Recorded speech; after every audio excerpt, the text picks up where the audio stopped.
So it's not often in the NHL anymore that we see 10-game winning streaks. With 32 teams in the NHL, it's been pretty rare. We usually see one, maybe two per year, but we usually don't see as many as we used to. However, the New Jersey Devils have given us our first 10-game winning streak of 2022-2023, and man, it is one of the best in decades. Let's get into it here. So, starting off at what their overall record is right now, they have played 16 games so far this season. They are 13-3-0 for 26 points. They have scored 60 goals and have only let in 39. So far, very good. They started off the year 0-2. I made a video criticizing them, saying that they still suck and they need to fire Lindy Ruff. Then they won 3 straight. They lost one against the Capitals, and then they won 10 in a row. So let's take a look at those past 10 games. So first off, as I said, their last loss was 6-4 against the Washington Capitals, but that was October 24th. It is November 17th. So they could lose tonight against Toronto, but as of right now, it's November 17th, and they haven't lost since. So they haven't lost in a month. Been an unbelievable season so far for them. So let's take a look at this 10-game streak overall. It started off with a 6-2 win over the Detroit Red Wings. Pretty solid win. This Devils team was looking hot. Then they beat the Stanley Cup champions, Colorado Avalanche, 1-0, which was pretty impressive. Then they beat the Columbus Blue Jackets, absolutely stomped on them, 7-1. They beat the Vancouver Canucks 5-2, beat the Edmonton Oilers 4-3. It's always a good matchup when we see those two teams play. They beat the Calgary Flames 4-3 and 3-2. Was pretty interesting there. I think they went on a West Coast road trip and they won all 3 of them, so it was very impressive. Then they won 4-3 against the Ottawa Senators. Then they won 4-2 against the Arizona Coyotes. And then the other night they wrapped off their 10-game winning streak against the Montreal Canadiens, winning 5-1. Unbelievable win streak it's been so far for the Canadiens. Now, the Devils. It's because they played the Canadiens. For the Devils. Now, the reason why I said that this is one of the best in decades is because when you look at this advanced analytically, they are phenomenal. And absolutely phenomenal. So I'll put this on screen right now. This is their chart compared to the last 29 other 10-game winning streaks. Big credit to Jay Fresh on Twitter. I'll give a big shout out to him here. I'll plug his Twitter right there. Great guy. Love his advanced analytics stuff. Amazing guy. So we're going to take a look at all these advanced stats and just kind of see where they're at. So for their goals per percentage, they are 73.4. For their shots for percentage, they're 60.2. For their goals for percentage, they are 60.7. Goals for per 60, 3.7. X goals per 60. I don't understand some of these stats. 3.3. Goals against per 60, 1.3. X goals per 60, 2.1.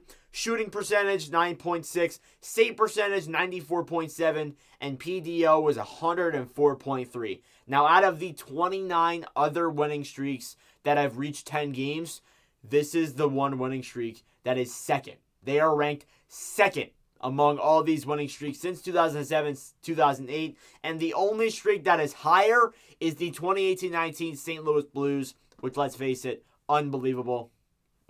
I wasn't a YouTuber back then, but watching that win streak and watching them go on that insane run, big props to them. But this is one of the best winning streaks in forever, in a very long time, for the New Jersey Devils. Definitely an unbelievable accomplishment, and it's their first one in a long time as well. So very good stats there for the Devils. Let's take a look at some of the player stats.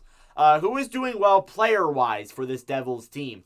Now, before I get into the players, one thing that I thought was really impressive when I looked at this team was that they are actually doing better without their biggest free agent acquisition in Andre Palat. Palat's still going to be out for a while, so they're still not going to have him in the lineup for a little bit. But it's still unbelievable that that they are still playing really good without their best free agent acquisition this past offseason. So it's pretty good to take a look at that. So anyways, looking at their leading scorer right now, it is Jesper Bratt. He's been unbelievable with 6 goals, 15 assists for 21 points in just 16 games played. He's looked pretty solid. In fact, at one point there, he had a point in every single game to start the year for the Devils. I think it was like 12 games that streak lasted until, and then he didn't get a point. But he's still picking up the pace, being really red hot. Honestly, could be a Hart candidate as of right now, if I'm being honest. Right behind him is Jack Hughes, who's also playing pretty solid. 7 goals, 11 assists for 18 points. Again, I said Jack Hughes would have another big season. He's looked solid so far. Not the best player on the Devils, but still pretty solid. I would expect him to maybe pick up the pace in the next couple of the games. I would love to see that, especially in that 10th game against Montreal. He did have 2 goals and an assist, so he looked pretty hot there. And he's really starting to pick up the pace as well. Third in scoring is Nico Hischier. The captain there with 8 goals, 9 assists for 17 points in 15 games played. So obviously, you know, there was those criticisms of, oh, why did they name Hischier the captain? You had so many other options. Well, when you think about it, on a young team like the Devils, it would be good to name a young player the captain. So that's obviously what they went for, and it's going pretty well for them so far here. So yeah, Hischier third in scoring, and those are your 3 players that are over a point per game. Impressive. Then you have Dougie Hamilton, fourth in scoring defenseman there. He has 5 goals, 9 assists for 14 points in 16 games played as well. Hamilton on that blue line looked pretty impressive. Last season, it was with the Devils, but this year it's looked very solid so far, so we'll see if he can carry that forward. Fifth in scoring, then you have Thomas Tatar. Yeah, I was very shocked when I saw this. One of the more surprising players for the New Jersey Devils, 100%. He has scored 3 goals, 8 assists for 11 points in just 16 games played. Has looked very impressive for this Devils team. We'll see if he can definitely carry that on. And yeah, he's still up there in age, but he's still got it. Very impressive, Thomas Tatar has been. Looking at some other defensive players on this team, you look at John Marino, one of their other acquisitions. And so far, although Palat obviously was hurt, he's looked like their best acquisition. He really has. His stats don't say it, really. I mean, 2 goals, 6 assists for 8 points in 16 games played is all right. But really, analytically, defensive-wise, he's been great. And that's really something the Devils needed with, like, you know, bad defensive woes and goaltending woes, too. We'll get into that later. They definitely needed some kind of blue liner like John Marino. And really, he has been that for the New Jersey Devils and has looked very impressive. So let's see if he can keep that going. And as well as that, Ryan Graves was acquired 2 seasons ago, but has looked solid with 3 goals, 4 assists for 7 points in 16 games played. Another really solid defenseman there for the Devils. Now, the more impressive part is the goaltending. Absolutely. You know, you look at the goaltending, that was one of their biggest issues for so long. Last year, they had so many goalies come in. They had Mackenzie Blackwood, Jonathan Bernier, John Gillies, just to name the main 3. They had an E-bug at one point. There were so many goalies coming into this lineup, including Akira Schmidt, I think also came in here too. So many different goaltenders were playing on the Devils at one point there that's in that season. So, yeah, that's just all I have to say. But this year, it's looked really good. Leading by Vitek Vanacek, one of your goalies acquired in the offseason. You could also argue he was the Devils' best acquisition, but I'd say it's probably John Marino.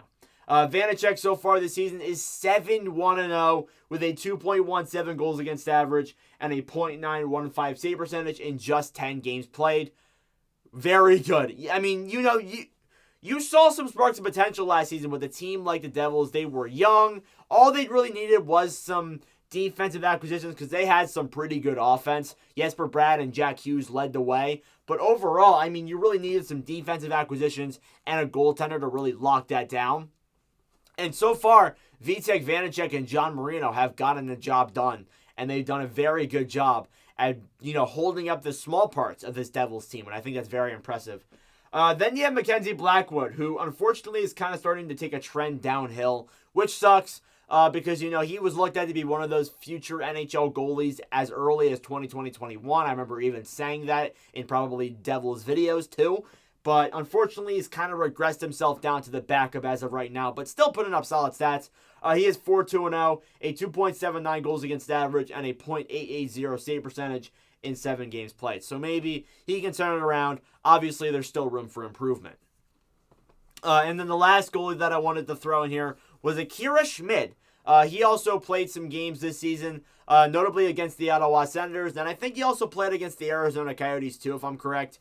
I might be wrong there, but yeah, so far this season, Schmidt, pretty interesting name, is 2-0-0, a 1.63 goals against average, and a .920 save percentage in just 2 games played. I'm not going unbelievable about those stats because it's only 2 games in. But yeah, so far, looking very solid for the Devils.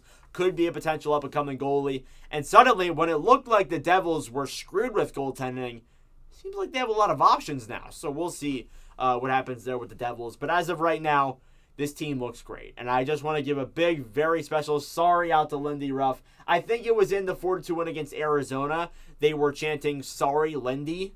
Yeah, I think that's exactly what the Devils fans were doing. Because I think they kind of jumped the gun way too quickly. I honestly did kind of believe that. When this team was 0-2-0 and they were losing that game, I can't think of who it was, but they were just horrible against whatever team they were playing. Vanacek didn't look good at all. They were booing Lindy Ruff, saying, "Fire Lindy, fire Lindy, fire Lindy." Thankfully, they didn't fire him. And look at that. The Devils are on a 10-game winning streak, and we'll see if they can keep it going tonight against Toronto. Knowing that I'm making this video, they'll probably lose because that's just what happens whenever I make a video on a team. I did this for the Pittsburgh Penguins last year, and they lost the very first video that I made it afterwards. So, yeah. But anyways, thank you all very much for watching. Fred Porsley, I really do appreciate it. If you are new to the channel, make sure to subscribe down below. And yeah, Devils fans, let me know your thoughts on this 10-game winning streak. And if there's anybody I missed out on, please let me know. Also, big shout out to Erik Haula. Haula's looked very solid as well. Another really solid trade acquisition there for the Devils. But yeah, thank y'all for watching, and I'll see you guys in the next video. Adios.